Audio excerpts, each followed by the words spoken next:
সুন্দর একটা ইউক্যালিপটাসের গন্ধ আসছে আর চোখের সামনে এই পাহাড়ের উপর দিয়ে মেঘ ভাসছে। ফটো আমি নিচ্ছি না, ভিডিও। ফিরে চলেছি আমরা পার্কিংয়ের দিকে, আর এই হচ্ছে আমাদের সামনে দিয়ে মেঘ ভেসে যাচ্ছে। এইভাবে মেঘ দেখলে তখন কি আর গাড়ির ভেতরে ঢুকে গাড়ি চালাতে ইচ্ছে করে? সময় হয়েছে এখন 11:49। গুড মর্নিং এভরিবডি, আমি পায়েল, আমি Abhigyan, and welcome back to our channel Explorer on Wheels. হ্যাঁ, যে ট্রিপটার কথা অনেক দিন ধরে বহু অন্যান্য ব্লগে আর কি বলেছি, সেটা ফাইনালি আজকে আমরা শুরু করলাম। আজকে 10th হ্যাঁ লম্বা ট্রিপ 3000 কিলোমিটার্স এর ট্রিপ, এটা একটা 3000 প্লাস। ওকে, আর আজকে 10th of August স্যাটারডে আমরা বেরিয়ে পড়েছি বাড়ির থেকে। ওয়ারার দিয়ে ধরে আমরা এয়ারপোর্টে এসেছি, কারণ ফ্লাইট অবশ্যই ধরবো না, গাড়ি নিয়েই যাব। কিন্তু আমাদের একজন বন্ধু আসছে, আমাদের কলেজ ফ্রেন্ড শুভাশিস, ও এসছে কলকাতা থেকে, ও ল্যান্ড করে গেছে। ওকে পিক আপ করে আমরা একসাথে যাব, ও আমাদের সাথে যাচ্ছে এই ট্রিপে। আর আমাদের সাথে আরও যাচ্ছে বিশ্বজিৎ দা এবং শ্যামলী বৌদি, তারা নিজেদের গাড়ি নিয়ে যাচ্ছে। ওরা ব্যাঙ্গালোরের দিকে এগিয়ে গেছে। আমরা মিট করব এক জায়গায় গিয়ে। আমি বলে দিলাম যে ব্যাঙ্গালোরের রাস্তায় গিয়ে একটা পার্টিকুলার জায়গায় দাঁড়াও, দাঁড়িয়ে আমাকে হোয়াটসঅ্যাপে সেই মুহূর্তের যে কারেন্ট লোকেশন আমাকে পাঠিয়ে দাও, আমি দেখে পৌঁছে যাব। তো আমরা কোথায় যাচ্ছি তাহলে বলেই দিই। আমরা আজকে যাচ্ছি ব্যাঙ্গালোর, আমাদের একটা ওভারনাইট ওখানে স্টে আছে, এয়ারবিএনবি বুক করা আছে। আমরা কালকে পৌঁছবো হচ্ছে উটি, কুইন অফ দ্য হিলস। হ্যাঁ, আমরা আগেও গেছি, বাট এবারে একটুখানি মনসুনে উটিকে কীরকম লাগে সেটা দেখার খুব ইচ্ছা আছে। 3 দিন আমরা উটিতে থাকবো, মানে আমরা মঙ্গলবার অবধি উটিতে আছি। বুধবার আমরা সেখান থেকে বেরিয়ে যাব India's last point, that is Dhanushkodi বা রামেশ্বরম। রামেশ্বরম সম্পর্কে তোমরা সবাই জানো, ওটা একটি 4 ধামের মধ্যে একটি ধাম, এবং অবশ্যই ওটি একটি জ্যোতির্লিঙ্গ। তো সব মিলিয়ে একটু খুবই এক্সাইটেড, কারণ রামেশ্বরম যাওয়ার পথেও আমরা মাদুরাই ভিজিট করব, যেখানে আছে মীনাক্ষী আম্মাম টেম্পল। খুব সুন্দর লাগে, যেটা খুব কালারফুল টেম্পল একটা, সব ছবিতে দেখে থাকবে। ফেরার সময় আমরা ভেলোর হয়ে ফিরবো। তো ভেলোরের আগে আমরা যে জায়গাটায় যাব, সেই জায়গাটা হচ্ছে বৃহদেশ্বরা টেম্পল। থাঞ্জাভুর হয়ে আসবো আমরা, বৃহদেশ্বরা টেম্পল। খুব মানে আর্টিস্টিক্যালি খুব সুন্দর টেম্পল একটা, আর বহু পুরনো। যতদূর আমি জানি আমাদের যে ইন্ডিয়ায় চালুক্য রাজবংশ ছিল বা চোলা বলে অনেকে, তাদের বানানো ওটা মন্দির এবং বেশ পুরনো।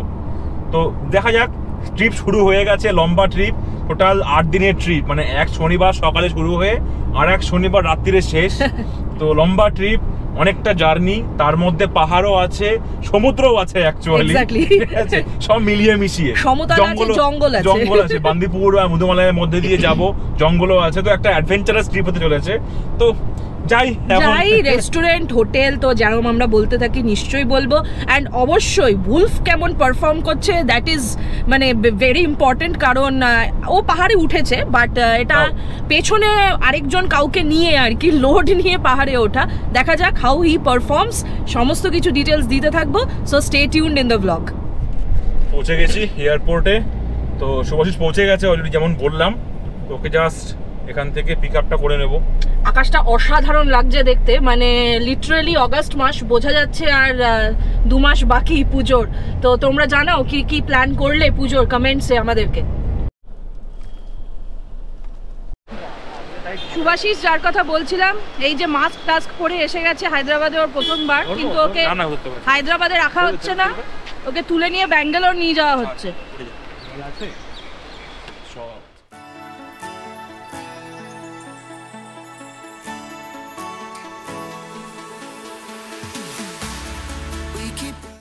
চলে এসেছি আশিয়ানার সামনে, যেখানে আমরা মাঝে মাঝেই আসি চা খেতে।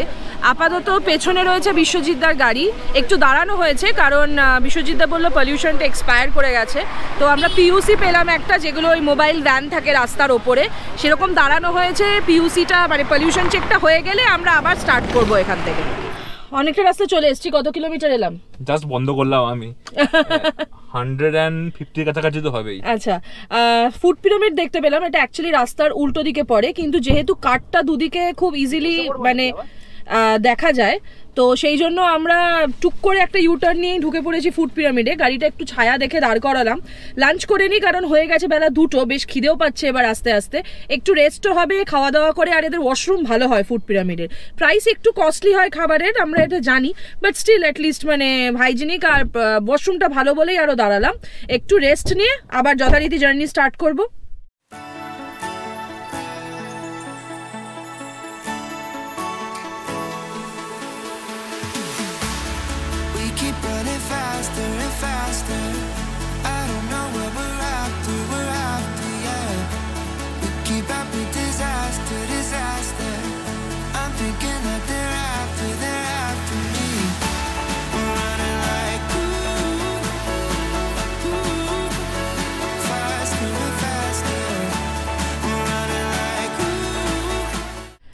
টোল ক্রস করছিলাম, জানি না কেন আমাদেরকে ট্রাফিক পুলিশ হাত দেখিয়ে দাঁড় করিয়েছে। তো দেখি কি বলতে চায়, অভিজ্ঞান নেমেছে দেখার জন্য যে কি বলবে, চেক করে কিনা দেখতে হবে। আইডিয়ালি ওরা ব্যাগ ভেতরে ঢুকিয়ে চেক করতে পারে না, বাট দেখা যাক কি করছে। ডিএল চাইছে। ও আচ্ছা, ড্রাইভিং লাইসেন্স চেয়েছে দেখার জন্য। কিছুই করলো না, শুধুমাত্র একটুখানি ডিএলটা দেখে ছেড়ে দিয়েছে। ওনাদের আর কি কোনো কাজ ছিল না, দাঁড়িয়েছিল রাস্তায়, ইচ্ছা হচ্ছে একটুখানি দেখে নেওয়ার, কারণ লজিক্যালি আমাদেরকে আটকানোর কিছু ছিল না। আমার তো সিট বেল্ট বাঁধাই, কারণ না বাঁধলেও এখানে তো আওয়াজ দেবেই, প্লাস নিজের সেফটির জন্য অলওয়েজ এটা উঠে আমি সিট বেল্টটাকে বেঁধেই নিই। আমাদের পেছনেও যে শুভাশিস বসে আছে ওরও সিট বেল্ট বাঁধা, তো এখানে তো ওদের ধরার কোনো সিনই নেই। অনেক সময় কি পাহাড় বা এই জাতীয় জায়গায় যেতে গেলে যখন এন্ট্রিটা হয় তখন একবার ওরা চেক করে দেখার জন্য কেউ লিকার ক্যারি করছে কিনা। জেনারেলি এটা আমাদের সাথে 1-2বার হয়েছে, তো জানি না এটা কেন করলো। এখন তো ভোটও নয়, কিছুই নয়, ওই ইচ্ছা। ওদের রাইট আছে করার, অবশ্যই রাইট আছে, কিন্তু মানে লজিক্যালি যারা হেলমেট পরে নেই তাদেরকে ধরো, আমাদের তো কোনো ফল্টও ছিল না, আর স্পিডও আমরা কম ছিল কারণ টোল ক্রস করছিলাম। এনিওয়েজ আর 250 কিলোমিটার্স মতন বাকি আছে আমাদের এয়ারবিএনবি পৌঁছতে, 4 ঘন্টা 22 মিনিট লাগবে দেখাচ্ছে। হোপফুলি আমরা ব্যাঙ্গালোরে ট্রাফিক খাবো না, কারণ এয়ারবিএনবিটা ব্যাঙ্গালোরের বাইরে আউটস্কার্টসে নেওয়া, কারণ ওখান থেকে কালকে আমরা আগে নেওয়া। তো যেহেতু আমাদের কালকে ওখান থেকেই কাট নিয়ে উটির দিকে চলে যেতে হবে, ওই জন্য আমরা ইচ্ছে করে ব্যাঙ্গালোরের ভেতরে কিছু নিইনি, to avoid the morning traffic, কারণ কালকে সানডে, প্লাস সামনে একটা লং উইকেন্ডও আসছে। তো আপাতত তো উলফ পারফর্মিং রিয়েলি ওয়েল। আর আমাদের ড্রাইভার সাহেবের কিরকম টায়ার্ডনেস কি কিছু আছে? নো টায়ার্ডনেস, আর প্লাস আমাদের একটা নতুন এডিশন হয়েছে উলফে, এই একটা নেক পিলো কেনা হয়েছে, তো it is a good thing. আমার ক্ষেত্রে খুব টায়ার্ড লাগলে ঘুম পেয়ে যাচ্ছে, যেটা আমার ক্ষেত্রে একটু মনে হচ্ছে নট গুড, বাট যারা ড্রাইভ করছে তাদের জন্য অ্যাটলিস্ট কাঁধের এই সাপোর্টটা পাওয়া যায়, তো ইটস অ্যাকচুয়ালি গুড। যারা লং জার্নিতে যাও তারা ইউজ করতে পারো, যদি লাগে আমাদেরকে জানিও, আমরা নিশ্চয়ই লিঙ্কটা ডিসক্রিপশন বা কমেন্ট বক্সে দিয়ে দেবো, তোমাদের যেটাই সুবিধা হবে আমাদেরকে কমেন্ট করো, আমরা নিশ্চয়ই দিয়ে দেবো প্রোডাক্ট লিঙ্কটা। জিনিসটা খুব ভালো, মানে আরামদায়ক একটা জিনিস লং ড্রাইভের জন্য, এই জিনিসটা প্রচন্ড হেল্পফুল, খুবই হেল্পফুল। যাদের লং ড্রাইভ করার সময় বা করার পরে মানে নেক পেইন বা শোল্ডার পেইন হয়, তাদের জন্য খুবই গুরুত্বপূর্ণ জিনিস অ্যাকচুয়ালি, ট্রু। আর কতক্ষণ বাকি আছে? আরো 4 ঘন্টা 5 ঘন্টা মতো লাগবে নাকি? 5 ঘন্টা তো লাগবেই। তো অ্যাপ্রক্সিমেটলি ওই 290 কিলোমিটার্স মতন এখনো বাকি আছে ব্যাঙ্গালোর, মানে আমাদের এয়ারবিএনবি পৌঁছতে। তো আমরা এখানে দাঁড়ালাম, একটা দেখতে পেলাম শ্রীনিধি টি অ্যান্ড টিফিনস বলে, তো একটু চা চলছে সবার, আমি জাস্ট দাঁড়িয়ে আছি। গাড়িকেও একটু রেস্ট দেওয়া, নিজেদেরকেও একটু রেস্ট দেওয়া, একটু ওয়াশরুমে যাওয়া, এই সমস্ত করে বোতলে জল টল ভরে আবার আমরা ওইদিকে রওনা হব।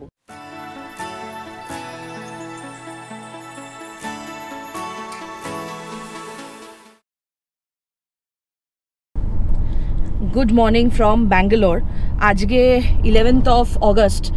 কালকে রাতে অ্যাকচুয়ালি অনেক লেট হয়ে গেছিলো পৌঁছতে অলমোস্ট 12টা। Bangalore is never good for us always, এটা আমাদের 3rd টাইম ইন ব্যাঙ্গালোর গাড়ি নিয়ে, but never as of now আমাদের কোনোদিনও কোনো ভালো এক্সপিরিয়েন্স হয়নি। কালকে তো মানে জলের যাতা অবস্থা, চারিদিকে ওয়াটার লকড হয়ে আছে, আর মানে বুঝলাম না, মানে এত অ্যাডভান্সড একটা শহর, এত কিছু মানে চারিদিকে এত বিল্ডিংস, এত কিছু হচ্ছে, ড্রেনেজের দিকে এদের কোনো নজর নেই। মানে লিটারালি এখন মনে হয় আমি যেখানে থাকি হায়দ্রাবাদে, ইটস ফার অফ বেটার। বৃষ্টি হয়, জল দাঁড়ায়, কিন্তু ইমিডিয়েটলি বেরিয়ে যায় অ্যাটলিস্ট। এরকম ওয়াটার লগিং এতটা মানে কালকে যেভাবে দেখেছি এরকম দাঁড়িয়ে থাকে না, কিছু কিছু জায়গায় দাঁড়ায় বাট বেরিয়ে যায়। কিছু টাইমের পরে। যাই হোক, এয়ারবিএনবিতে ছিলাম আমরা। এয়ারবিএনবি নিয়েও আমাদের খুব একটা স্যাটিসফ্যাকশন নেই, যেটা আমাদের হোটেল নিয়ে আমরা সাধারণত বলে থাকি ব্যাঙ্গালোরে। এখানে আমাদের 2টো গাড়ি ছিল, তো যখন আমরা বুক করেছিলাম আমরা বলে দিয়েছিলাম যে 2টো গাড়ি পার্কিং আমাদের লাগবে, কিন্তু আসার পরে ওরা বলছে পার ফ্ল্যাট একটা করেই পার্কিং ওরা দেবে। আমাদের পেছনে নাকি আরও 2টো গাড়ি দাঁড়াতো, কিন্তু আলটিমেটলি কোনো গাড়িই দাঁড়ায়নি, ওটা জাস্ট একটা ওরা বলে দেওয়ার কথা বলে দিয়েছে। তো আমাদের গাড়িটাই খালি ছিল, আর বিশ্বজিৎদের গাড়িটাকে কালকে বাইরে রাখতে হয়েছে। এনিওয়েজ, এখন টাইম হয়েছে 8:52, আমরা বেরিয়ে পড়েছি চেক আউট করে এয়ারবিএনবি থেকে। একটা ব্যাপার যেটা সেটা হচ্ছে তাও এয়ারবিএনবি রুম টুম গুলো ঠিকঠাক ছিল। ওকে, ফাইন, প্রাইস হিসেবে ওয়েল মেইনটেইন নয়, রুম টুম গুলো ঠিকঠাক, এসি ছিল না, ব্যাঙ্গালোরে থাকেও না অনেক জায়গায় এসি, আর 26 দেখাচ্ছে টেম্পারেচার বাইরে, তো ঠিক আছে, গুড এনাফ, ফাইন, ওকে। তো আমরা বেরিয়ে পড়েছি, যেরকম বললাম আজকে তো আমাদের ডেস্টিনেশন হচ্ছে উটি এখন ব্যাঙ্গালোর থেকে। মাঝখানে আমরা 3টে জায়গা দেখবো, সেটা হচ্ছে একটা নিডল রক ভিউ পয়েন্ট, আরেকটা হচ্ছে 9th মাইল, আর আরেকটা কি আছে আমাদের লিস্টে, পিকনিক লেক। আচ্ছা, পিকনিক লেক। এই 3টে দেখে আমরা আমাদের হোটেলে চেক ইন করবো উটিতে। টাইম দেখাচ্ছে নিডল রক ভিউ পয়েন্ট পর্যন্ত 5 ঘন্টা 37 মিনিট মতো টাইম লাগবে, আর মানে এক্সপেক্টেড টাইম অফ অ্যারাইভেল হচ্ছে 2:30। এখন আমরা যাব হচ্ছে মাইসোর এক্সপ্রেসওয়ে দিয়ে, যেটা তোমরা আমাদের আগের ব্লগে দেখেছো। যদি না দেখে থাকো please go and check out আমাদের কোদাইকানালের ব্লগে, সেখানে আমাদের ফার্স্ট স্টপ আমরা মাইসোরেই থেকেছিলাম, তো আমরা ওই এক্সপ্রেসওয়েটাও দেখিয়েছিলাম ওখানে ভালোভাবে, আজকেও সেটাই নেব। আপাতত ব্যাঙ্গালোর ট্রাফিক নর্মাল, খুব একটা বেশি নেই এখনো, তো দেখা যাক। আর হ্যাঁ, কাল রাত 11টাতেও আমরা যে ট্রাফিকটা পেয়েছি, তো এখন যদি আমরা কিছু ট্রাফিক পাই তাতে অবাক কিছু হব না আর কি। This is Bangalore, this is what is expected. মানে কালকে আমার নিয়ার অ্যাবাউট 5 কিলোমিটার যেতে টাইম লাগলো প্রায় 1 ঘন্টা 10 মিনিট। এক্স্যাক্টলি, জল উইথ ট্রাফিক আর প্লাস লোকের বাজে চালানো। আর আপাতত ব্রেকফাস্ট আমরা করিনি, আমরা মাইসোর এক্সপ্রেসওয়েটা ক্রস করে ব্রেকফাস্ট করব, যেহেতু কাল রাতে মোটামুটি খেতে খেতে 1টা-1:30 বেজে গেছিল, তো লেট ডিনার হয়েছে, সবাই অতটা খিদে পায়নি। এগিয়ে গিয়ে দেখি কোথায় দাঁড়াই, কি খাওয়া দাওয়া কি করি সবই দেখাচ্ছি। উঠে যাচ্ছি ব্যাঙ্গালোরের নাইস রোডে, এটা গিয়ে কানেক্ট করবে মাইসোর এক্সপ্রেসওয়েতে। আপাতত আর ট্রাফিক সেরকম কিছু পাইনি, হালকা পাতলা সকালের দিকে যেরকম থাকে, মেবি সানডে বলে, কিন্তু প্রচুর বাইকের গ্যাং দেখলাম যেরকম আর কি হয়ে থাকে ব্যাঙ্গালোরে। তো এটাই তো নাইস রোড, আমরা সাধারণত সোজা আসি না, জেনারেলি এটাই নাইস রোড। উঠে গেছি আমরা মাইসোর এক্সপ্রেসওয়েতে, এবার Bangalore Mysore expressway. Welcome to Bangalore Mysuru expressway. আর হ্যাঁ, আগের বারের মতন এবার তো বলা হয়নি নাম্মা ব্যাঙ্গালুরু, আর বলে লাভ নেই, আমরা ছাড়িয়ে এসেছি। আর মানে সিরিয়াসলি ভেরি গুড এক্সপিরিয়েন্স, ছাড়িয়ে এসেছি। বাই দ্য ওয়ে, কাদম্বো ভেজের যে রেস্টুরেন্টে আমরা আগের বার খেয়েছিলাম, আজকে সানডে বলে ওখানে দাঁড়ানোর কোনো জায়গা নেই, তিল ধারণের জায়গা নেই ওখানে। আমরা দাঁড়াইও নি, আমাদের প্ল্যানেও ছিল না, কারণ আমাদের সামনে বান্দিপুর ক্রস করতে হবে, বান্দিপুর টাইগার রিজার্ভ ওটা, তো ওটার টাইম লিমিট থাকে যেরকম তোমরা জানো, যে কোনো রিজার্ভ ফরেস্ট সন্ধ্যে 6টার মধ্যে বন্ধ হয়ে যায়। তো আমাদের অতটা লেট হবে না, হোপফুলি আমরা ক্রস করে যাব, বাট স্টিল ওটাই টার্গেট। আপাতত তো উলফকে ভাগাতে হবে যত তাড়াতাড়ি সম্ভব। এখন সামনের দিকে গিয়ে রাস্তাটা যখন আরো চওড়া হয়ে যাবে, তখন একদম ফুল ফ্লেজেড চলবে উলফ। আমরা একদম পুরো সেটেলড গাড়ির মধ্যে, একটু খিদে পাচ্ছে, ড্রাই ফ্রুট দিয়ে চালিয়ে দেবো, সেটাতেও কোনো চাপ নেই। সামনে উটির পাহাড়টা আসবে যখন, তখন বেশি খাবার খেয়ে উঠলে আবার বেরিয়ে যাওয়ার চান্স আছে, তার থেকে একটুখানি হালকা পাতলা খাওয়াটাই বেটার।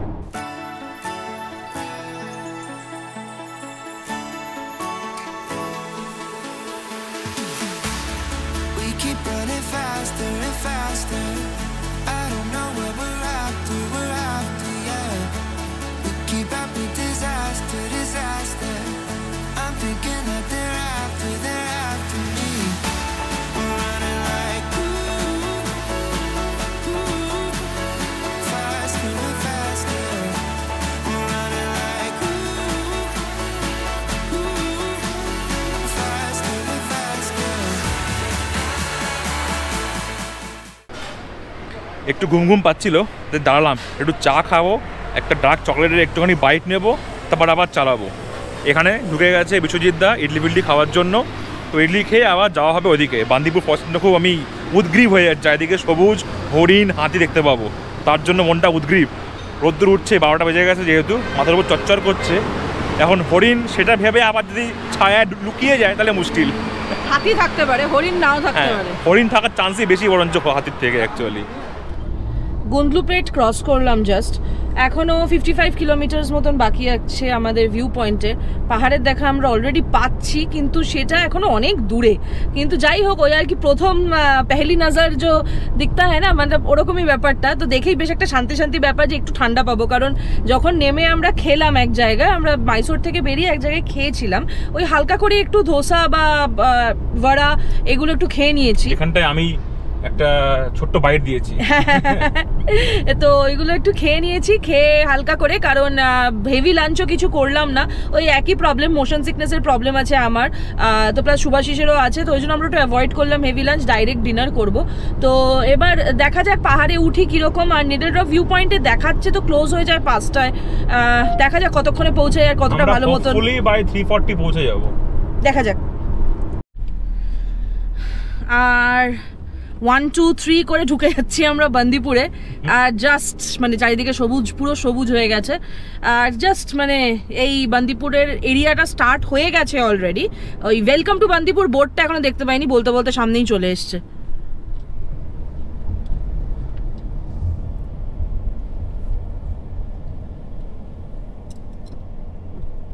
পুলিশ, হ্যাঁ পুলিশ মনে হয় ওই যেটা ওই ফরেস্ট ডিপার্টমেন্টকে যে টাকাটা দিতে হয় সেটাই মনে হয় নিচ্ছে। এখানে সামনে গাড়ি আছে, খুব বেশি নেই, 2-3টে গাড়ি আছে। ওই ডাম্পিও প্লাস্টিক বটলস, যেরকম সব ফরেস্টেরই নিয়ম। আমার না 20।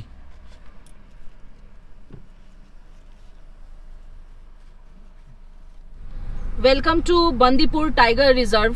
20 টাকা নিল আমাদের এই পুরো রাস্তাটা ক্রস করার জন্য। এটা অ্যাকচুয়ালি একটাই জঙ্গল, যেটা আমরা যতক্ষণ কর্ণাটকার দিকে থাকবো ততক্ষণ এটা থাকবে বান্দিপুর। যেই আমরা তামিলনাড়ুর দিকে ঢুকে যাব তখন এটা হয়ে যায় মুদুমালাই টাইগার রিজার্ভ।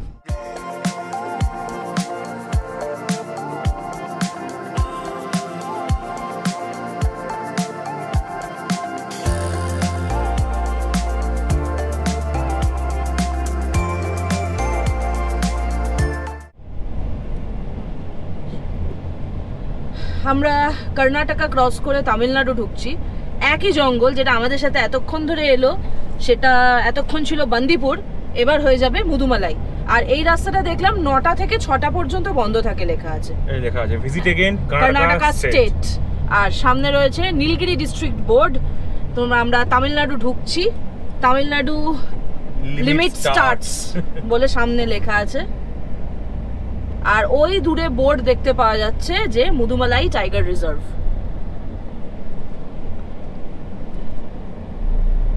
কোনো সেরকম হরিণ বা কিছু দেখতে পেলাম না, কারণ প্রথম কথাটা মনসুন সিজন, এটা ওদের ব্রিডিং টাইম, এখানে ওদেরকে দেখতে পাওয়া না যাওয়াটাই স্বাভাবিক। আবার এখানে মনে হয় টাকা দিতে হবে। না, টাকা তো একবারই দেওয়া উচিত। সেই টোটাল 50 টাকাই নিল আসলে। 20 টাকা নিল হচ্ছে কর্ণাটকা, 30 টাকা নিল তামিলনাড়ু। এদের দিকে মনে হয় জঙ্গলটা একটু বেশি, ওই জন্য এদের 30 টাকা।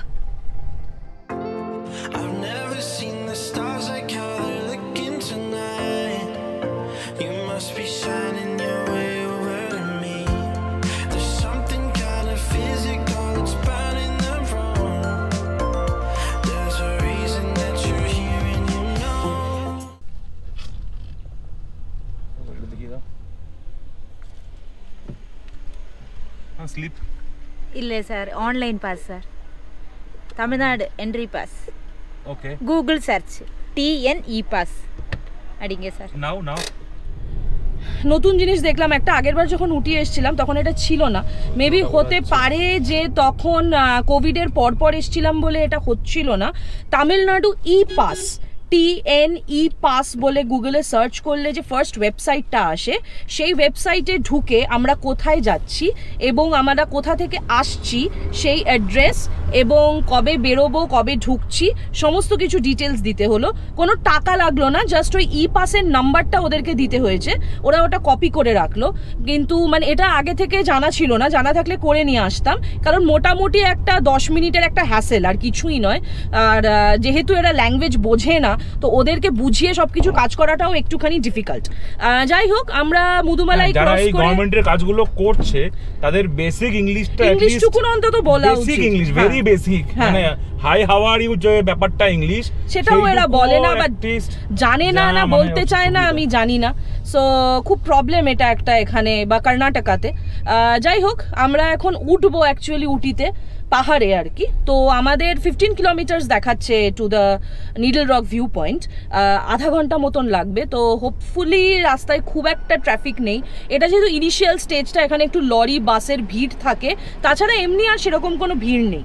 ফাইনালি দেখতে পাওয়া গেছে সেই চেনা গন্ধ, হ্যাঁ ইউক্যালিপটাসের গন্ধ, ইউক্যালিপটাস। হ্যাঁ, এখানেই দাঁড়ানো যাবে। বেশ সুন্দর প্রাণ ভরে নিঃশ্বাস নিতে পারছি অনেক দিন পর, কারণ পিওর অক্সিজেন আর ইউক্যালিপটাসের গন্ধ, আর চারিদিকে পুরো সবুজ হয়ে আছে, লিটারালি টু গুড।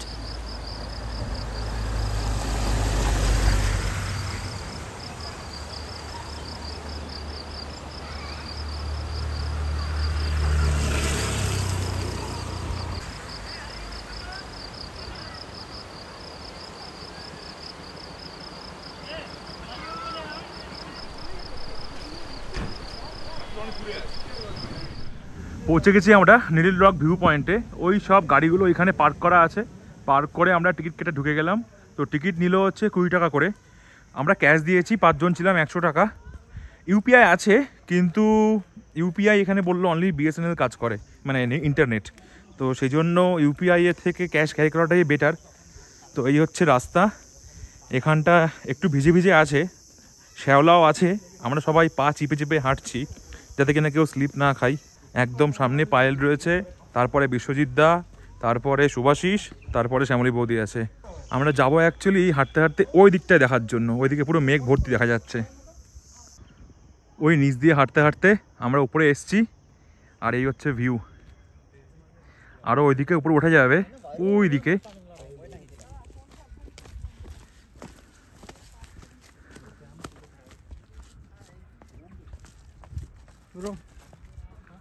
আহা, এইদিকে সুন্দর দারুণ মেঘ দেখতে পাওয়া যাচ্ছে। বাহ, অসাধারণ অসাধারণ। মেঘগুলো পুরো উঠছে, সুন্দর একটা ইউক্যালিপটাসের গন্ধ আসছে, আর চোখের সামনে এই পাহাড়ের উপর দিয়ে মেঘ ভাসছে, তুলনাহীন একটা দৃশ্য। হাঁটতে হাঁটতে চলে গেছি আমরা অ্যাকচুয়ালি নিডল রক ভিউ পয়েন্টের একদম শেষ প্রান্তে। ওইদিকে একদম পুরো মেঘ ভর্তি, অনেকটা হাঁটতে হয় এখানে অ্যাকচুয়ালি। হালকা হালকা রোদ্দুরও উঠেছে, হালকা না, রোদ্দুরটা এখন এই জাস্ট সূর্যাস্ত হবে, অলমোস্ট 4টে বেজে গেছে। তার যে একটা রোদ্দুরের তেজ সেটা পরিষ্কার বোঝা যাচ্ছে। পৌঁছে গেছি আমরা অ্যাকচুয়াল ভিউ পয়েন্টের একদম শেষ প্রান্তে, আর এই হচ্ছে পুরো ভিউ পয়েন্টের একটা 360 ডিগ্রি ভিউ।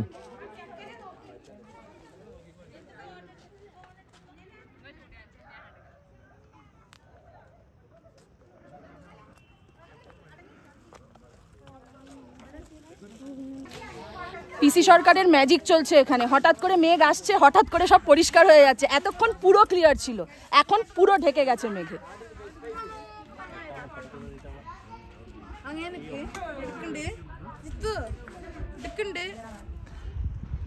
ফিরে চলেছি আমরা পার্কিংয়ের দিকে, আর এই হচ্ছে আমাদের সামনে দিয়ে মেঘ ভেসে যাচ্ছে। এখান থেকে ঠিক যাওয়ার মনটা নেই, মানে ইচ্ছা করছে না। এইরকম ভিউ দেখলে কি আর কারোর ইচ্ছে করে ফিরে যেতে? এইভাবে মেঘ দেখলে তখন কি আর গাড়ির ভেতরে ঢুকে গাড়ি চালাতে ইচ্ছে করে? মনে হয় যে এখানেই কিছু একটা ওটা কী বলে, টেন্ট, তাবু তাবু তাবু খাটিয়ে বসে পড়ি। দারুণ দারুণ।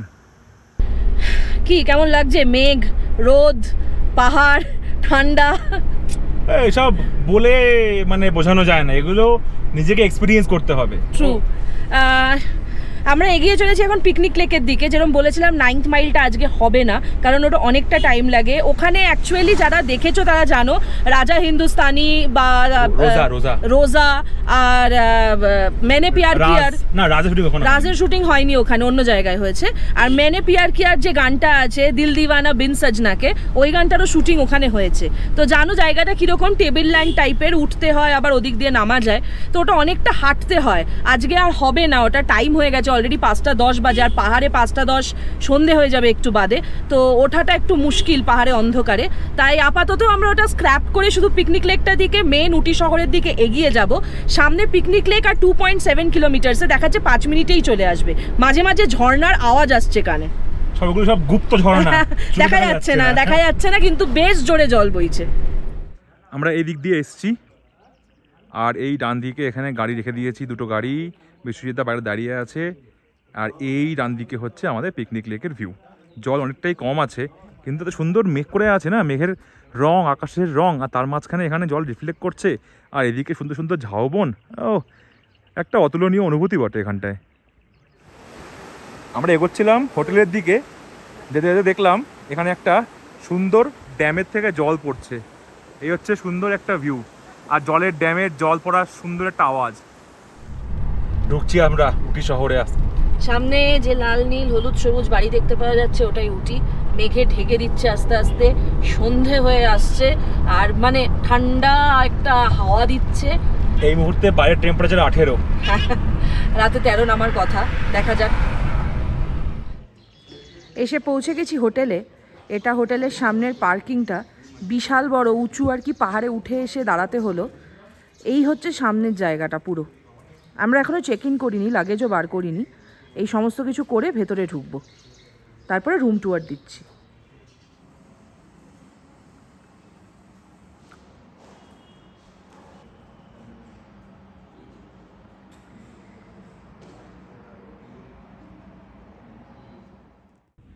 ঢুকে গেছি আমরা হোটেলে। এই হচ্ছে হোটেলের করিডোরের ভিউ। আমাদের 6th ফ্লোর দিয়েছে, আর রুম আপগ্রেড করেছে, সুপার ডিলাক্স রুম দিয়েছে। আমি ডিলাক্স বুক করেছিলাম, আর আমাদের রুম নাম্বার দিয়েছে 618।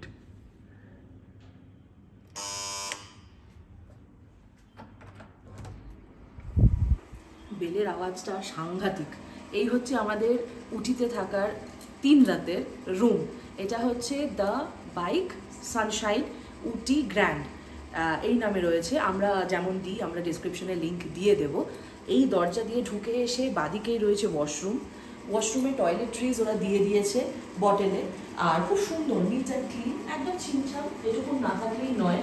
বেশ ভালো আর কি ওয়াশরুমটা। প্রপার জল গরমের ব্যবস্থা আছে, কিন্তু জল গরমটা দিনে 2 বার, সকাল 6টা থেকে 10টা, আবার সন্ধে 6টা থেকে 10টা। এই হচ্ছে জল গরমের ব্যবস্থা, বাকি সময় নর্মাল জল।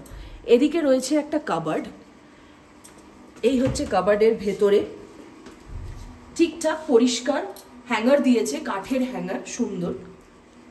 কাবার্ডের পরেই এখানে রয়েছে একটা র্যাক, যেখানে আপাতত ট্রলি রেখেছি। এটা মোস্ট প্রবাবলি শু র্যাক, নিচে জুতো রাখা যাবে।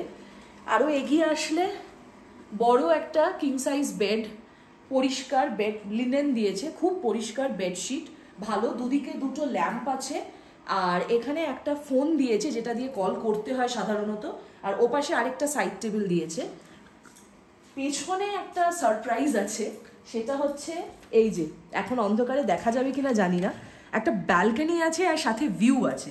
অ্যাকচুয়ালি আমরা নিয়েছিলাম হচ্ছে ডিলাক্স রুম, কিন্তু ওরা নিজে থেকেই আপগ্রেড করে দিয়েছে সুপার ডিলাক্সে।